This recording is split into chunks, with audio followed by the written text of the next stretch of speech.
lugar, a todos los que nos están visitando, a hermanos en Cristo y sean personas que vienen por primera o segunda vez, bienvenidos al culto de nuestro Señor. Y yo le invito a abrir la Biblia en el libro de Apocalipsis.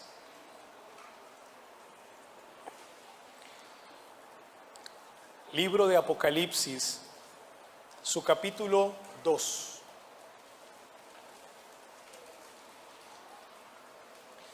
Vamos a estar leyendo versículo 1 hasta el versículo 7. Yo voy a leer para ustedes. Apocalipsis 2, 1 al 7. Dice la palabra de nuestro Dios: escribe al ángel de la iglesia en Éfeso, el que tiene las 7 estrellas en su diestra, el que anda en medio de los 7 candeleros de oro, dice esto: yo conozco tus obras y tu arduo trabajo y paciencia, y que no puedes soportar a los malos, y has probado a los que se dicen ser apóstoles y no lo son, y los has hallado mentirosos, y has sufrido, y has tenido paciencia, y has trabajado arduamente por amor de mi nombre, y no has desmayado. Pero tengo contra ti que has dejado tu primer amor. Recuerda, por tanto, de dónde has caído y arrepiéntete, y haz las primeras obras, pues si no, vendré pronto a ti y quitaré tu candelero de su lugar, si no te hubieres arrepentido. Pero tienes esto, que aborreces las obras de los nicolaitas, las cuales yo también aborrezco. El que tiene oído, oiga lo que el Espíritu dice a las iglesias. Al que venciere, le daré a comer del árbol de la vida, el cual está en medio del paraíso de Dios. Pueden sentarse. Encomendémonos a nuestro Dios. Padre nuestro, en esta mañana seguimos en este culto precioso en el nombre de Cristo, y especialmente rogamos a ti para que a través de tu Espíritu Santo nos guíes para predicar y escuchar tu palabra.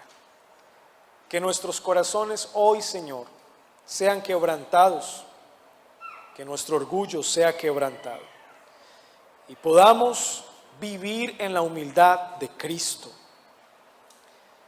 Que el poder de tu Espíritu Santo se avive en nuestras vidas, en nuestros corazones. Que la llenura de tu Espíritu Santo, con toda sabiduría espiritual, nos llene en esta hora, para recibir tu palabra, Señor, y para llevar tu palabra y enseñarla a otros. Y esto lo hacemos y lo pedimos en el nombre de nuestro Señor Jesucristo. Amén. He titulado la predicación de esta mañana: presentes en la ortodoxia, ausentes en el amor. Y lo que espero al final del sermón es que el título lo podamos cambiar y podamos llegar a una conclusión diferente. Presentes en la ortodoxia y ausentes en el amor. Cuando hablamos de ortodoxia cristiana, nos estamos refiriendo a la correcta enseñanza, a la enseñanza que fue dada por Cristo, la enseñanza en la cual perseveraron los apóstoles, la cual transmitieron los apóstoles a sus discípulos. Perseverar en la correcta enseñanza, con eso nos referimos con ortodoxia cristiana. Grandes hombres de Dios se han preocupado por guardar la ortodoxia cristiana. Atanasio se le llamó el padre de la ortodoxia cristiana, porque guardó la verdad de la Santa Trinidad frente a los herejes. Protegió esa verdad como un valioso tesoro. Fue ante concilios para defenderla, aunque le costó por lo menos 7 exilios. Agustín, otro hombre que guardó la ortodoxia cristiana, Combatió frente a la herejía de Pelagio en contra del pecado original. Defendió la idea de que los hombres nacen en pecado por la transmisión del primer pecado cometido en Edén. Un gran hombre de ortodoxia, guardó la palabra de Dios. Los reformadores, ni qué hablar. Se nos habla de las bases fundamentales que construyen la reforma protestante, sola escritura, nada más que la palabra de Dios, inspirada de manera plenaria, no hay grados de inspiración ni verbal, cada una de las palabras dadas por el Espíritu Santo. Se hizo una correcta interpretación del texto, se guardó la verdad como lo más preciado. Hombres de ortodoxia cristiana, rectos en la enseñanza, Martín Lutero, Juan Calvino, Ulrico Zwinglio, John Knox, los puritanos, los padres peregrinos que llegaron en el Mayflower muriendo por la verdad de la palabra. Y llegamos al siglo XXI. También las iglesias reformadas nos preocupamos por la ortodoxia cristiana. Para nosotros es lo más importante, conocer la verdad que está escrita en el libro, que es la Biblia. Defendemos la escritura y nos volvemos radicales con ella, mas no fanáticos. Pues el radical muere por lo que cree, el fanático mata por lo que cree.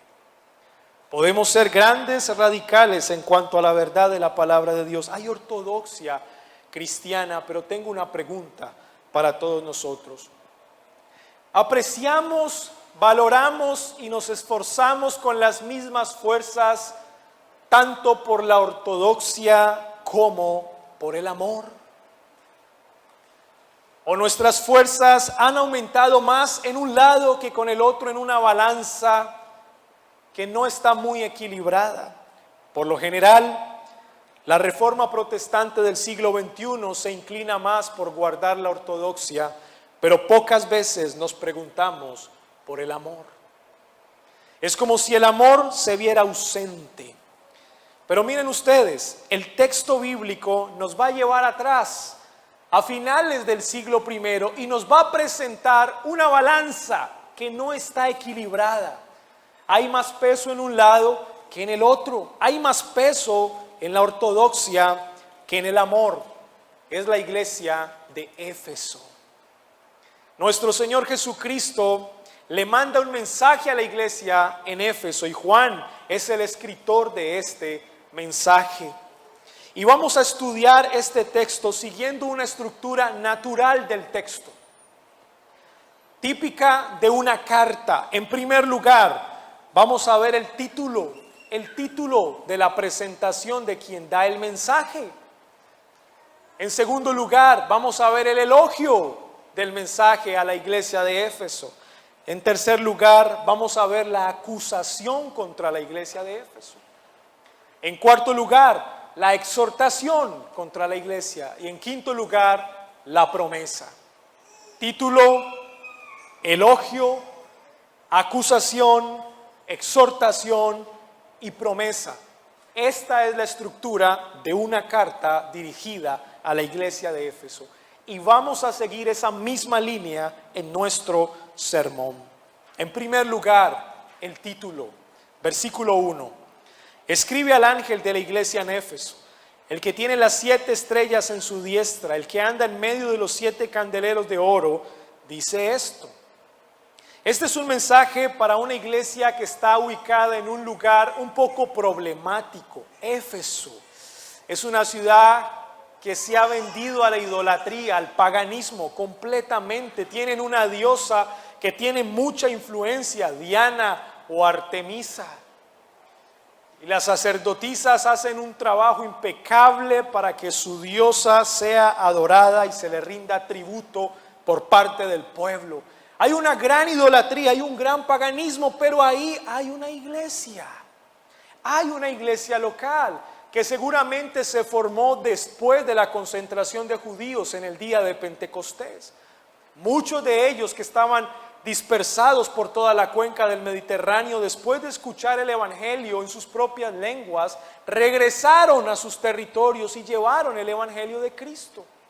Muy seguramente judíos que fueron de Jerusalén hacia Asia Menor, llegaron a Éfeso, predicaron el evangelio y fundaron una iglesia. Una iglesia que posteriormente se va a ir llenando de gentiles. Gentiles, personas no judías, van a empezar a ser parte de la iglesia de Éfeso y la van a empezar a conformar. No por nada, el apóstol Pablo también escribe una carta preciosa a la iglesia de Éfeso, que es la carta a los Efesios. Y donde en esta carta la estructura de una manera magnífica presenta la doctrina, la ortodoxia, pero posteriormente hay un contenido práctico, aplicaciones para la vida cristiana. No por nada el apóstol Pablo pasó 3 años en este lugar, predicando de casa en casa y visitando las familias de la iglesia. En Éfeso es una iglesia apreciada por el apóstol Pablo. Tuvo sus problemas. 2 de sus líderes tergiversaron la doctrina cristiana. Se fueron por las fábulas y genealogías de los judíos y otras cuestiones. Y Pablo confía en el trabajo ministerial de un joven llamado Timoteo. No era mayor de 40, pero estaba cercano a los 40 años. Tenía que jugársela toda, arriesgarse por el joven, porque la obra de Cristo tiene que continuar. Así que no tengan en poco tu juventud, sino sé ejemplo. Porque el ministro no solamente enseña con sus palabras, sino que enseña con su ejemplo. Timoteo hizo un gran trabajo en la iglesia de Éfeso. Se esforzó por mantener la ortodoxia cristiana, por guardar la palabra de nuestro Dios. Posteriormente, Juan se va a convertir en pastor de la iglesia de Éfeso. ¿Qué tal una iglesia teniendo como pastor al apóstol Juan? ¡Qué maravilla! Una iglesia muy edificada, pero ahora Juan está exiliado y está en la isla de Patmos. Ahora el emperador Domiciano está persiguiendo a la iglesia cristiana y Juan está sufriendo la persecución. Es a esta iglesia que va dirigido este mensaje que encontramos aquí. Nuestro Señor Jesucristo se presenta, este es su título, el que tiene las 7 estrellas en su diestra. Ya el versículo 20 del capítulo 1 nos dice quiénes son. Mírenlo bien. El misterio de las 7 estrellas que has visto en mi diestra y los 7 candeleros de oro. Las 7 estrellas son los ángeles de las 7 iglesias y los 7 candeleros que has visto son las 7 iglesias. Él tiene en su diestra a estos ángeles. Él está en medio de cada una de sus iglesias. No podemos concluir a qué se refiere con ángel específicamente. No podemos decir si está hablando de un pastor de la iglesia de Éfeso o una pluralidad de ancianos, o está hablando en términos espirituales, un ángel que representa a la iglesia en Éfeso. Lo que sabemos es que a él se dirige el mensaje, a la iglesia se dirige el mensaje, y esos ángeles están en la diestra de Cristo y él está en medio de su pueblo. Algo muy interesante, y es que la diestra simboliza poder. Poder. La diestra de Dios sostiene todas las cosas, el poder y la autoridad de Dios sostienen todas las cosas. ¿Quién se ha sentado a la diestra de Dios Padre? Jesucristo está a la diestra de Dios Padre, porque Jesucristo es el poder y la autoridad de Dios Padre. Pero hay algo más que les quiero decir respecto a esto. Hay una figura en el Antiguo Testamento y es la siguiente. Cuando el Señor mandó a hacer el tabernáculo, el sumo sacerdote tiene que hacer una obra constante y profunda, interceder por el pueblo. Pero al sumo sacerdote no le era permitido sentarse. No había una silla en el tabernáculo, no había una silla en el templo donde el sumo sacerdote hiciera su obra sentado. ¿Saben por qué no? Porque la silla representa consumación. Solamente alguien se puede sentar cuando ha consumado la obra, cuando ha terminado la obra. Bueno, la obra del sumo sacerdote no terminaba, era continua, no podía haber una silla, ni en el tabernáculo, ni en el templo. Pero Jesucristo asciende a los cielos y se sienta a la diestra del Padre. ¿Qué quiere decir eso? Que Él, como nuestro Señor, encarnado en su obra expiatoria de redención, ha terminado su obra, consumado es, y y se sienta a la diestra del Padre. El título de Cristo, en el cual se presenta en el versículo 1, expresa poder y expresa autoridad. Quien da el mensaje es quien tiene el poder y quien tiene la autoridad y quien está en medio de su pueblo. Él es el que da el mensaje, Jesucristo. Y Él es el que mantiene encendidos los candeleros, porque Él también los puede apagar. Él también los puede apagar. Número 2, el elogio, versículo 2. Sigamos la estructura, el elogio, versículo 2. Yo conozco tus obras, es un elogio, tu arduo trabajo y paciencia, y que no puedes soportar a los malos, y has probado a los que se dicen ser apóstoles y no lo son, y los has hallado mentirosos, versículo 3. Y has sufrido y has tenido paciencia, vuelve y repite, y has trabajado arduamente por amor de mi nombre, y no has desmayado, versículo 6. Pero tienes esto, que aborreces las obras de los nicolaitas, las cuales yo también aborrezco. Este es el elogio. Miren cómo se estructura esta carta de manera hermosa. Primero los elogia. Va a resaltar sus virtudes, sus cualidades. Tienen una fortaleza. La iglesia de Éfeso es fuerte en algo, en algo. ¿Saben en qué es fuerte? Ellos son fuertes en doctrina. Es una iglesia muy preparada, es una iglesia académica, es una iglesia teológica. La gente ha recibido enseñanzas de buenos maestros, conocen profundamente el evangelio en la persona de Cristo, lo abrazaron como se les enseñó, escucharon al apóstol Pablo, sufrieron las enseñanzas de herejes que entregaron a Satanás. Luego reciben a Timoteo, reciben a Juan. Es una iglesia fuerte en doctrina. Han trabajado por la doctrina, han tenido paciencia en la doctrina, no han soportado a los malos. Y los malos aquí son los que enseñan un falso evangelio. Esos son los malos en este contexto. Todos aquellos que enseñan un falso evangelio son personas que hacen maldad. No hay peor maldad para el hombre que escuchar una mentira en nombre de Dios. Esa es la peor muestra de maldad. Por eso en el versículo 6 se hace referencia a los nicolaitas, los cuales Jesucristo también aborrece.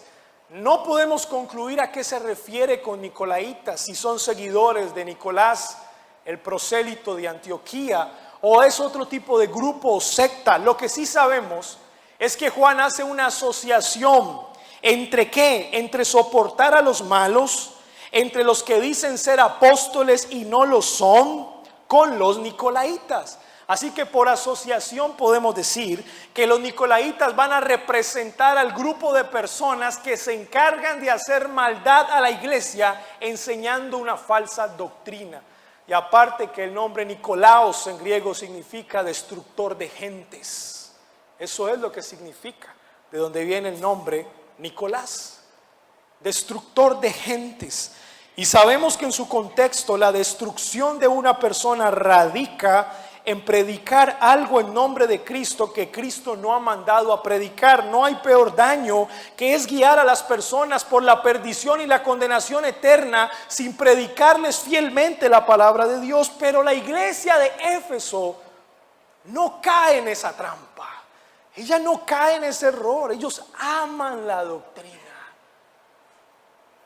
Aman la enseñanza. Miren el texto. Has probado a los que dicen ser apóstoles y no lo son. Ya hacia finales del siglo I, año 95, ya hay personas que dicen que tienen el ministerio apostólico y la iglesia de Éfeso los está desenmascarando. Ya ese ministerio no está, ya se pusieron los fundamentos y las bases. Ellos no van a dejarse engañar por lo que otros están enseñando. Pero hay algo, para detectar la mentira no hay que conocer la mentira. Para detectar el error no hay que conocer el error, hay que conocer la verdad. Yo puedo detectar la falsedad conociendo la verdad. Y esta iglesia ha conocido la verdad. Si conoce la verdad, identifica la maldad y puede aborrecer la maldad. y los han hallado mentirosos. ¿Quién más que la iglesia de Éfeso no sabe lo que la palabra dice? Ellos lo saben bien. Por eso saben cuando otro miente y no predica lo que es. Pero esto les ha traído consecuencias. Versículo 3. Han sufrido. Este sufrimiento no es de enfermedad. No está hablando de enfermedades. No está hablando de aflicciones personales. No. Este sufrimiento está asociado con guardar la ortodoxia cristiana. Porque guardar la ortodoxia, la correcta doctrina, tiene un precio que hay que pagar. Se genera persecución cuando se guarda el Evangelio de Cristo con los que persiguen el Evangelio de Cristo, y la iglesia sufre esa persecución. Ellos estaban recibiendo persecución por Cristo, pero han tenido paciencia, no han vendido sus convicciones, no han cambiado sus convicciones a pesar de la presión que están recibiendo, porque no hay nada más valioso que lo que hemos recibido de Cristo. No lo tengo por qué cambiar. En palabras de Policarpo cuando está en la hoguera: ¿cómo he de negarte si solamente me has hecho solamente el bien? Esta iglesia lo entendía y han trabajado arduamente, y miren lo que dice el texto: por amor de mi nombre. Es decir, han presentado el nombre de Cristo alrededor de Asia Menor. Bien, la primer petición del Padre Nuestro es: santificado sea tu nombre. Y se santifica el nombre de Cristo entendiendo el Evangelio de Cristo, defendiendo el Evangelio de Cristo, guardando el Evangelio de Cristo. Se exalta el nombre de Cristo. Si ellos han predicado fielmente, el nombre de Cristo es reconocido por la cuenca del Mediterráneo. Así que ellos han trabajado por amor de su nombre. Su nombre expresa lo que es la persona, y eso quedó de una manera u otra escrito en los libros. Ellos tenían el Antiguo Testamento.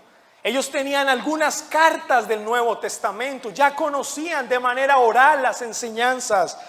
Han trabajado arduamente para que el nombre de Cristo no sea pisoteado. No permitiremos la herejía, no permitiremos el error.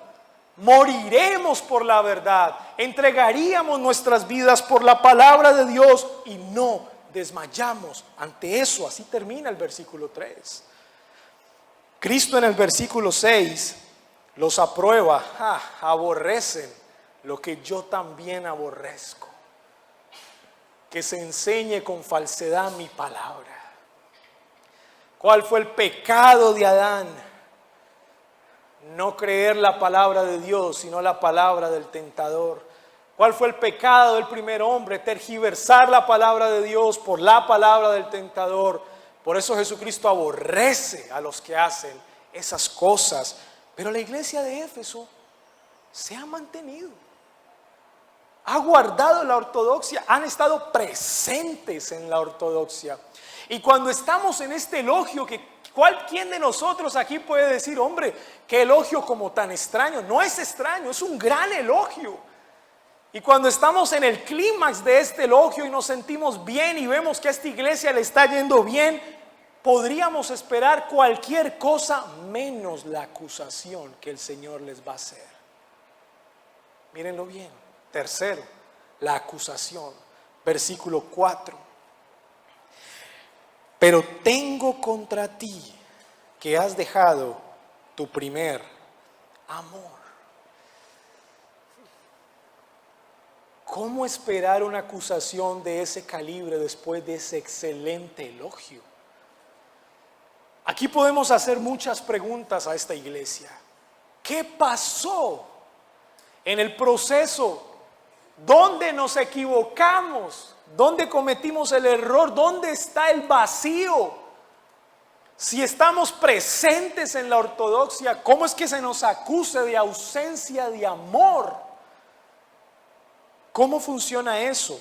Y yo quiero que me acompañe a 1 de Timoteo capítulo 1, versículo 4. Miren las palabras del apóstol Pablo. a Timoteo, que está en Éfeso. Versículo 4 y 5. Miren lo que dice: ni presten atención a fábulas y genealogías interminables que acarrean disputas, más bien que edificación de Dios que es por fe, así te encargo ahora.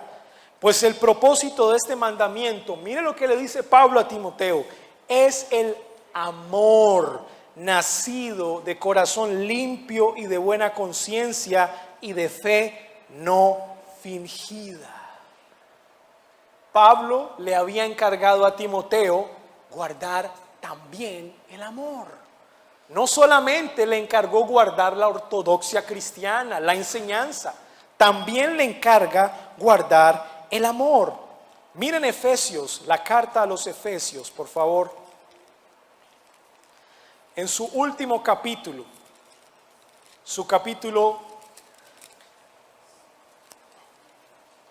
6. Miren la última parte, cómo termina esta carta, versículo 23 y 24. Mire cómo termina el apóstol Pablo dándole mensaje a la iglesia de Éfeso. Paz sea a los hermanos y amor con fe de Dios Padre y del Señor Jesucristo. La gracia sea con todos los que aman a nuestro Señor Jesucristo. Y repite, con amor inalterable. Amén. Les encargó amor a la iglesia de Éfeso. La iglesia de Éfeso conocía el amor de parte de Dios. Pero ¿a qué se refiere el texto con que ha perdido su primer amor? Y yo les voy a decir lo que creo que quiere decir. Esta iglesia de Éfeso ha por lo menos tenido dos generaciones de creyentes. Una primera generación de creyentes que se levantaron con el apóstol Pablo, se levantaron con Timoteo y en los inicios con el apóstol Juan. Pero ahora, cuando se escribe este mensaje a la iglesia de Éfeso en Apocalipsis, cerca al terminar el primer siglo, la iglesia tenía otra generación de creyentes. Otra generación de creyentes constituida tal vez por los hijos de los creyentes que conocieron el evangelio con Pablo y con Timoteo.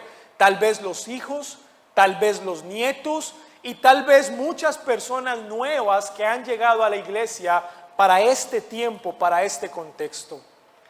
Las palabras en el griego nos dan a entender que algo ha pasado en el camino o en el transcurso de este periodo. Mientras aquí hay una iglesia naciente en Éfeso, algo ha pasado en el proceso a esta iglesia que tenemos en el año 95, que ha sostenido la ortodoxia casi por 50 años, pero que ahora está ausente de amor como no lo era en su inicio, en sus principios. Pregunta, ¿a dónde o en qué fallaron los padres? ¿Por qué sus hijos que conforman la siguiente generación no preservaron el amor? ¿Por qué las personas nuevas que están haciendo parte de la iglesia de Éfeso adoptan directa y rápidamente la doctrina, pero no aprenden a amar? ¿Qué pasó en estas dos generaciones de la iglesia de Éfeso? Una generación presente en la ortodoxia, presente en el amor, pero 40 años más tarde, una iglesia presente en la ortodoxia, pero ausente en el amor. Porque a veces es más fácil enseñar la doctrina y la teología que enseñar a amar. Es un reto más grande enseñar a amar. Y es más difícil enseñar a amar porque los que enseñamos a amar nos cuesta amar. ¿En qué consiste este amor? Sin lugar a dudas, en primer lugar, es el amor a Dios. Es el amor genuino por Cristo. Toda la ley se resume en dos mandamientos. Amarás al Señor tu Dios y en segundo lugar, amarás al prójimo. Ahí está resumida la ley. Esta iglesia había perdido su amor genuino por Cristo. Esta generación se habían concentrado más en la ortodoxia cristiana que en un amor puro, limpio, de un corazón no fingido. ¿Saben qué pasa? Lo que ocurre con esta palabra primer amor es que es mucho más fácil aparentar aparentar la piedad, pero no tenerla. Es mucho más fácil amar del amor de Cristo en términos teóricos, pero no expresárselo a Él en santificación. Demostramos el amor a Cristo santificándonos cada día más. Esta iglesia había perdido eso. ¿Cómo es posible que ante tan buena ortodoxia haya ausencia de amor por Cristo? ¿Eso es posible? Sí lo es. Sí lo es. El amor por Cristo es la obediencia a su palabra.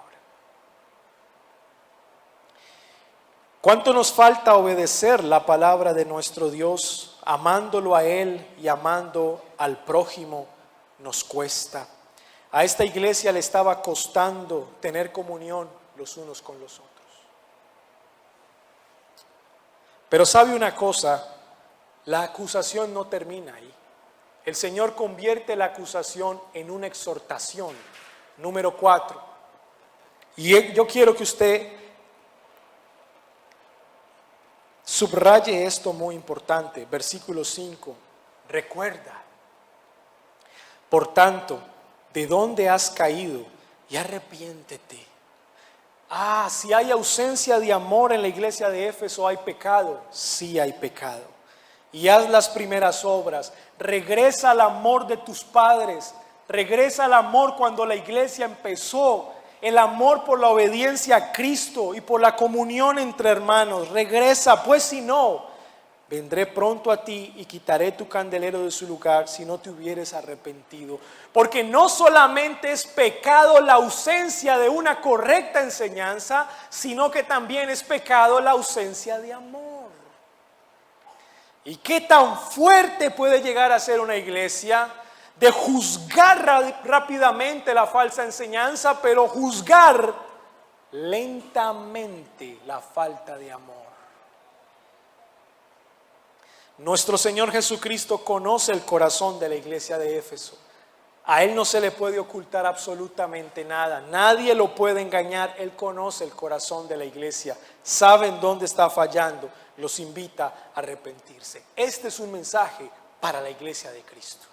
Porque solamente la iglesia de Cristo se puede arrepentir. Y si la carta en su estructura terminase así, quedaría un ambiente muy triste, definitivamente muy triste. Tantos esfuerzos doctrinales para que nos acusen de que no estamos mostrando un amor genuino a Cristo. Pero el Señor no deja esto así. Él termina su estructura dando una promesa. Versículo 7, la promesa. El que tiene oído, oiga lo que el Espíritu dice a las iglesias. Al que venciere, le daré a comer del árbol de la vida, el cual está en medio del paraíso de Dios. ¿Quiénes comen del árbol de la vida? Los que están presentes en la ortodoxia, pero también están presentes en el amor. Esos comen del árbol de la vida. Cuando Adán pecó, ¿qué fue lo que ocurrió?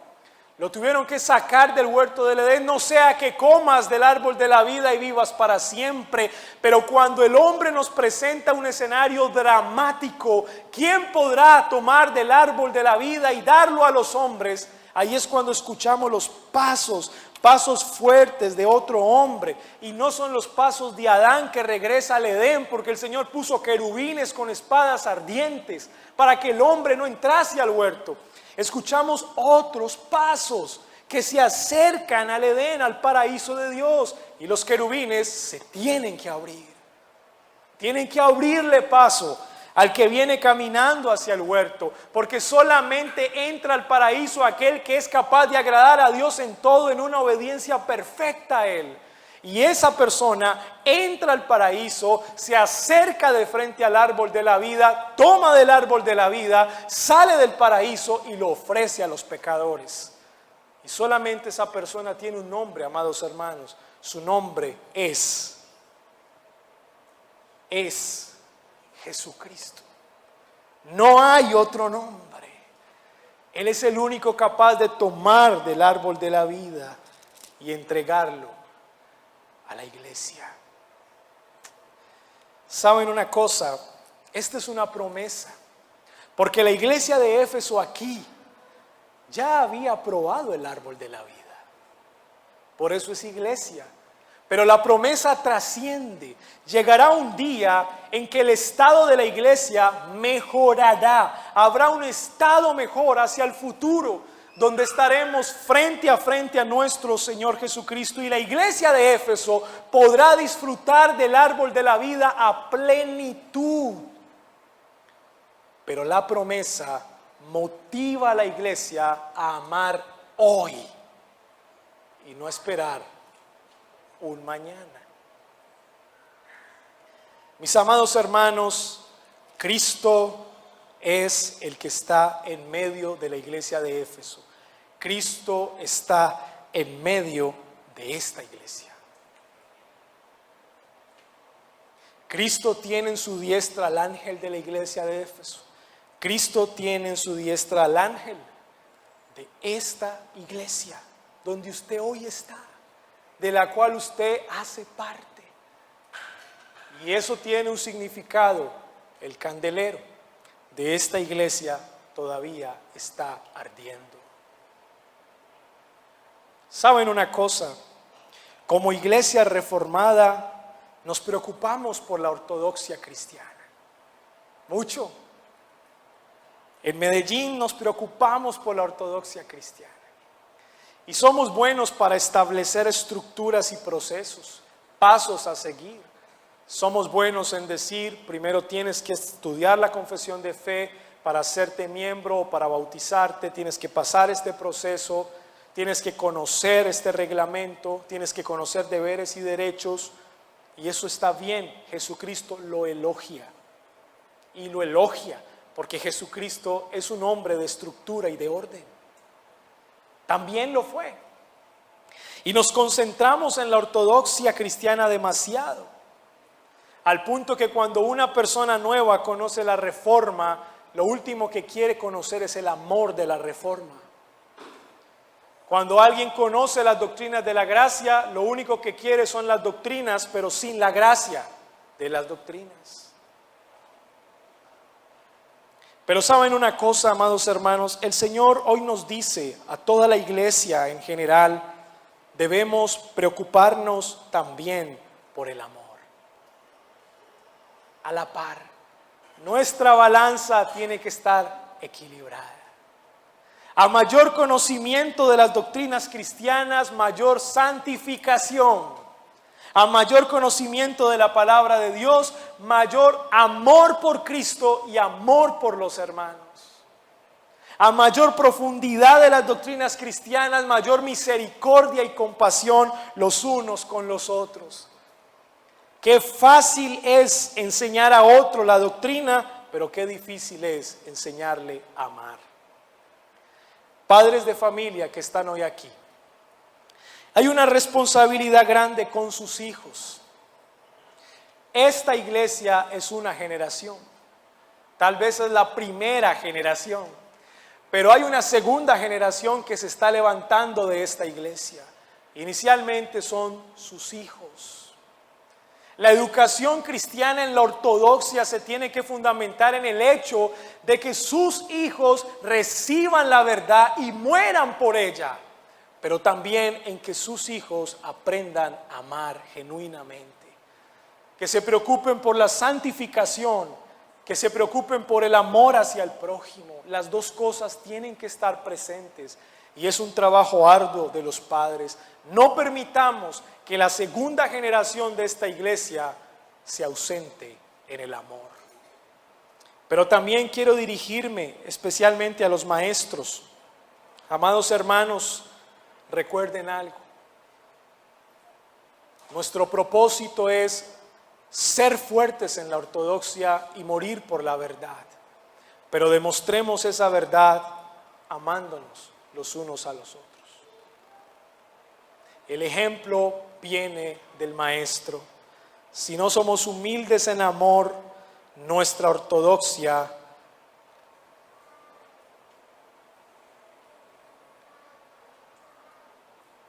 no va a equilibrar la balanza. preocupémonos también por amar a Cristo en nuestra santificación. Pero también tengo un mensaje para los niños. Niños, jóvenes que me escuchan.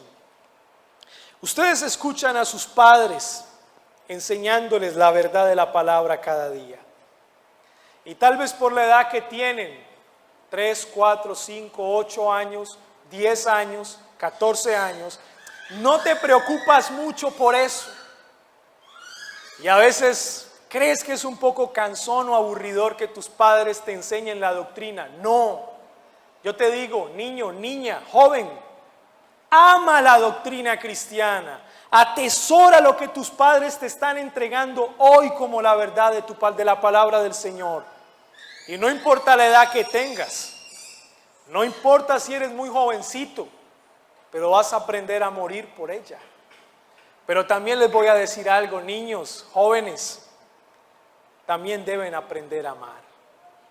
No dejen que al pasar los años, cuando estén un poco más adultos, sean muy fuertes en las doctrinas, pero ausentes en el amor. Jóvenes y niños también deben aprender a amar. Valoren la enseñanza de sus padres en doctrina y en amor, para que esta iglesia aquí en Barranquilla, 40 años después, no se diga presentes en la ortodoxia y ausentes en el amor, sino que más bien se diga presentes en la ortodoxia y presentes en el amor. Demos gracias a Dios.